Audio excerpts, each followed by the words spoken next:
Hey guys, I'm coming at you with a Runespan video. This might be the first of many, not quite sure yet, hopefully it won't get to that point. But anyways, I'm just running to my favorite spot. I just found the yellow wizard, and now I'm going back to a good place to train that I've found. But anyway, one thing I'm really not liking about this place is, for one, it's not very AFK. I actually tried out the Runespan a little bit, before the nerf, and it was pretty AFK. It was really nice, but now it's just not. The nodes do not last very long at all. It's just really frustrating. So far, I have got 82 rune crafting, so I've got one level up, and hopefully the next 9 will be slightly less painful than I'm thinking they will be. So anyway, I have been running around and finding the yellow wizards just to get the best experience, and when I'm not finding the yellow wizards, I like to camp out.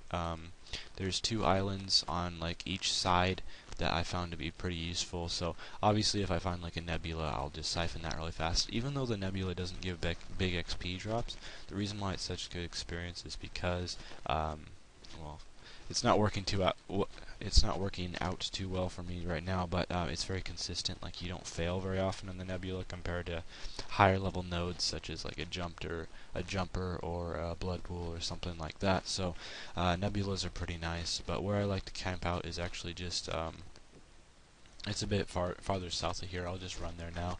Hopefully we can get some nice nodes. I've been really not getting too much luck on the nodes. I think when Jagex did a nerf, they might have like decrease the amount of good nodes that you can find, because a lot of the time I'm just camping out here and having to work on the S-Wraiths, which is really not very good experience, and it's just kind of frustrating because like I want to be on the small islands because they give the best chance at nodes. But yeah, another thing that's really not too great about this place is, since I don't have 85, there's quite a few areas that I can't access just because you need 85 to go across some of the bridges, and it just makes getting through this place a bit more of a hassle. This is one of the better islands that I've found that I can get to. It has a pretty nice spawn rate of nodes, so when there aren't any nodes on either of these islands, I'll just camp the Blood S-Wraith until some nodes pop up. But anyway, yeah, finding the yellow wizards is really annoying. It seems like every single time the wizard is on the opposite end of the Runespan. No joke. I found, I think, 6 or 7 wizards so far this morning, and so far every single one has been on the opposite side of the Runespan than where I was. So I basically have had to do a lot of running around, which is a lot of wasted experience. So, but I can definitely see why finding the wizard is worth it, because siphoning these S-Wraiths is not good XP at all. It's terrible, to be honest. So, yeah, that's why finding the wizards is really, really worth it. And at my level, if I give him the best rune, basically if he asks for a rune and I give it to him, which one time he asked for soul runes, so unfortunately I didn't have any of those because I can't make them yet. But if I do give him the runes, then he gives me, I think, 5.8k XP, which is pretty decent considering you can get 5.8k XP every 5 minutes. And actually, if I bring up the calculator here, considering he does pop up the message every 5 minutes, but considering it does take sometimes a couple minutes to get to him, we'll just say that I'll find him, I don't know, roughly 9 times an hour.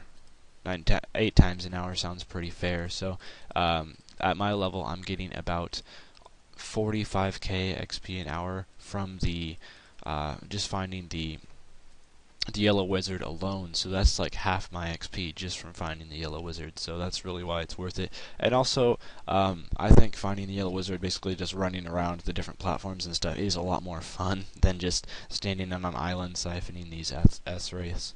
So yeah, that's why I think it's worth it to find him. Sometimes you'll get lucky with these nodes, but I think all nodes have like the exact same duration now, because often when 2 nodes pop up at the same time, they'll also disappear at the same time. Or if one node pops up 10 seconds after the next, it'll disappear 10 seconds after the next, which I don't think is very good at all. I think it should be more like nodes could be more inconsistent. Like sometimes nodes could last for 30 seconds, and sometimes they could last for like 5 or 6 minutes. You know, so it would still, oh, there's a jumper, or a shifter, I mean. So I'm getting a lot of nodes here. I guess Jagex decides to be nice while I'm recording. There is a blood pool over there, but I'll just do the shifter because I know for a fact the blood pool over there will disappear as soon as this one does, because that's just how this game works. So anyway, yeah, I am currently 82 rune crafting. I'm working on 91, which is the level requirement for the Karamja Elite Diary. It's the only level I need left. But I'm thinking about possibly just going and getting it at either 87 or 88 and just using orange spice to stew up and get the level so I can do the rune crafting requirement. I don't know. I do kind of want 80 or 90, at least 90 rune crafting, because I am working towards 90 all skills as well. That is going to be my next goal after I'm done with the Taskmaster. And so yeah, that is probably what I'm going to be working on next. Probably a little spoiler there, but this node is lasting a long time. That's kind of weird. It doesn't usually do that. I guess Jack has decided to just prove my point wrong for the video again, but after I'm done with all the rune crafting, I will have one thing left to do for Taskmaster, and it's not a skill, but it is actually a very grindy thing, kind of like a skill, and that is the minigame temple trekking. I'm going to have to grind that. I think it's about 20 to 25 hours to max out all followers. I have actually both the easy followers currently.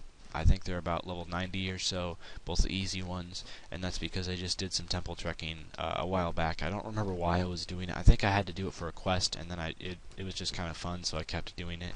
So hopefully that won't get too boring. I know a lot of people hate temple trekking. What I've done with it, I've almost maxed out both the easy followers, and I actually kind of liked it. I know the easy followers are a lot easier to max out than the harder ones, but hopefully I'll just be able to stick with the temple trekking and really grind out those followers. And please let there be a node. Is that a nebula or a soul? Oh, it is a nebula. Okay, good. I can siphon that. Nice little experience here.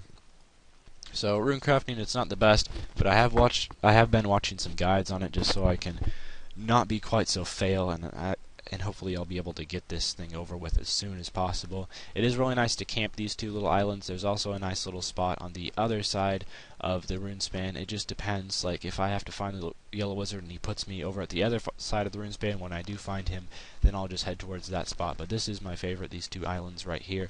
And also, once I get 85 rune crafting, I'll be able to go to that island off in the distance, and I've seen a ton of really good nodes on there. So hopefully I'll be able to get that 85 rune crafting pretty soon. I'm looking at getting 85 rune crafting possibly tomorrow. I know for a fact I'll be getting 83 today and working my way towards 84. So hopefully I'll be able to get 85 tomorrow, and that will be really nice. And then I'll be able to cross all these bridges and stuff, because it's really annoying when the wizard is like on an island that I can't access because I need 85 rune crafting, or I have to go way out of my way to get it. So as you can see, you know, Runespan, it's not the greatest. To be honest, I'd way rather craft natures, but that would be an XP waste because this is like 4 or 5 times faster than crafting natures. So anyway, that is probably going to be all for this video. Expect probably more runecrafting videos coming in the future, but as I've said before, I'm most likely going to be making a lot more videos on my other account, my lower level account, because they are a lot more interesting to watch and a lot more interesting to make, and they aren't so repetitive, because Runespan does get really repetitive. So anyway, look forward to that. Road to Max Cape video today, and yeah, that is all. Farewell.